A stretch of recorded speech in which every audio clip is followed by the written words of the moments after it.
नमस्कार दोस्तों, news update में आपका स्वागत है। मैं अंकित कुमार आप सबके बीच एक नए खबर के साथ उपस्थित हूँ।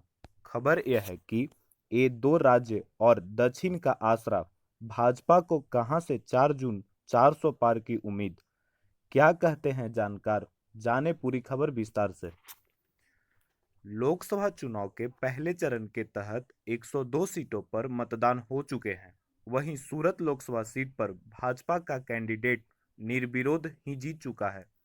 इसके साथ ही चुनाव का नतीजा आने से पहले ही 400 सीटों का नारा देने वाली भाजपा का खाता खुल गया है। विपक्षी दलों की ओर से जहां 400 के दावे पर सवाल उठाते हुए जीत को लेकर आशंका जताई जा रही है, तो वहीं भाजपा का कहना है कि यह नारा हकीकत में तब्दील होगा। इस बारे में कुछ पूछे जाने पर भाजपा के रणनीतिकार कहते हैं कि उत्तर भारत में पार्टी ने 2019 के आम चुनाव में अपना टॉप प्रदर्शन कर दिया है। ऐसे में यह आंकड़ा अब पूर्व और दक्षिण भारत के जरिए छुआ जा सकता है। भाजपा के रणनीतिकार यह भी कहते हैं कि टास्क बेहद मुश्किल जरूर है, लेकिन असंभव नहीं है।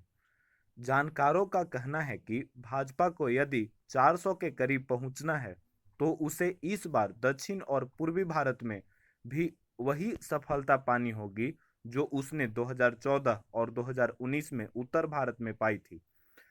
पोल करने वाले कंपनी एक्सिस माई इंडिया के चेयरमैन प्रदीप गुप्ता कहते हैं, 2019 में एनडीए ने 352 सीटों पर जीत हासिल की थी। इसका मतलब है कि इस बार इसे अतिरिक्त 48 सीटों की जरूरत होगी। भाजपा और एनडीए का प्रदर्शन इस बार तमिलनाडु, केरल, आंध्र प्रदेश और साउथ के राज्यों पर भी निर्भर करेगा। अब से पहले सिर्फ 1984 में किसी पार्टी को अपने दम पर 400 से ज्यादा सीटें मिली थी। तब राजीव गांधी 404 सीटें जीतकर सत्ता में आए थे। इसकी वजह कांग्रेस के जनाधार के अलावा इंदिरा गांधी की हत्या के बाद सहानुभूति की लहर को भी माना गया था। एक्सिस माई इंडिया के सर्वे के अनुसार यदि भाजपा को साउथ की 130 सीटों में से ज्यादातर पर जीत मिलती है, तो फिर 400 का आंकड़ा करीब होगा। फिलहाल यहां की 31 सीटों पर ही भाजपा काबिज है। इनमें भी सबसे बड़ा हिस्सा कर्नाटक का है। यहां भाजपा ने पिछली बार 25 सीटें जीती थी। दिल्ली स्थित सेंटर ऑफ पॉलिसी रिसर्च से जुड़े नीलांज सरकार कहते हैं, भाजपा को 400 के लिए साउथ में आधार बढ़ाना होगा। मोदी को तमिलनाडु, आंध्र प्रदेश और तेलंगाना में अच्छा प्रदर्शन करना होगा। हालांकि वह यह भी कहते हैं कि इतना बड़ा नंबर लाने की बात कहना आसान है, लेकिन करना मुश्किल। भाजपा का फिलहाल दक्षिण राज्यों में जनाधार कम है, लेकिन भाजपा इस बार काफी आक्रामक है। यहां तक कि उसने 14 भाषाओं में नरेंद्र मोदी का भाषण एआई के माध्यम से तैयार कराया है और आक्रामक कैंपेन चल रहा है। कई महीने से पीएम नरेंद्र मोदी खुद दक्षिण राज्यों का दौरा कर रहे हैं। कच्चा द्वीप समेत कई मुद्दे ऐसे उठाए जा चुके हैं जो तमिलनाडु के लोगों को प्रभावित करते हैं। भाजपा के बीते चुनाव में शिवसेना के साथ मिलकर महाराष्ट्र में चुनाव लड़ा था। तब गठबंधन को 48 में से 41 सीटें मिली थी। इस बार शिवसेना का एक हिस्सा भाजपा के साथ है और एनसीपी का भी एक गुट साथ है।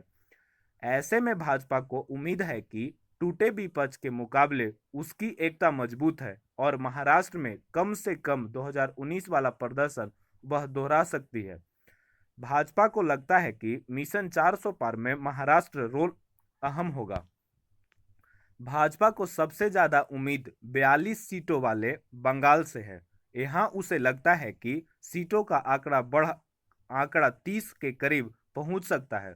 इसके अलावा एक और पूर्व राज्य ओडिशा भी भाजपा को उम्मीद है कि 21 में से कम 15 पर जीत मिल सकेगी।